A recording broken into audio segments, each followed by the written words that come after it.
মানুষের মধ্য থেকে যখন মৃত্যুর ভয়টা চলে যায় তখন মানুষ আর মানুষ থাকে না, মানুষ অমানুষে পরিণত হয়। আর একটা মানুষ যখন অমানুষ হয়ে যায় তখন সে যা খুশি তা করতে পারে।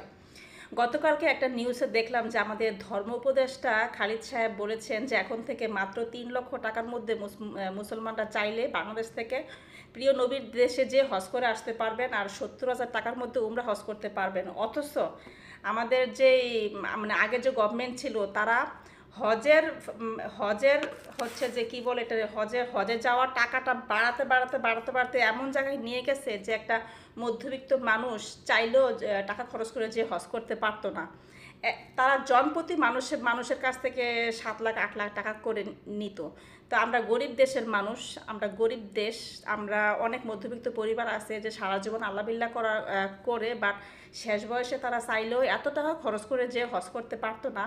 তো দেখেন যে মানুষ কি পরিমাণ নিকৃষ্ট হইলে একটা মানুষ, একজন মুসলমান, সে সারা জীবন আল্লাহ বিল্লাহ করে শেষ বয়সে সে হজ করতে যাবে, সেখান থেকে সেই টাকাটা থেকে পর্যন্ত কি পরিমাণ টাকা তারা মাইরে খাইছে। যেখানে এক একজনের কাছ থেকে 7 লাখ 8 লাখ টাকা করে নেওয়া হতো, সেখানে এই ধর্মোপদেশটা এসে বলতেছে যে এখন থেকে 3 লাখ টাকার মধ্যেই বড় হজ করতে পারবে আর 70,000 টাকার মধ্যে ছোট মানে উমরা হজ। তাহলে এই হাসিনা সরকারের সময়ে ধর্ম মন্ত্রণালয় যারা ছিল তারা কি পরিমাণ টাকা মাইরে খাইছে একবার চিন্তা করেন।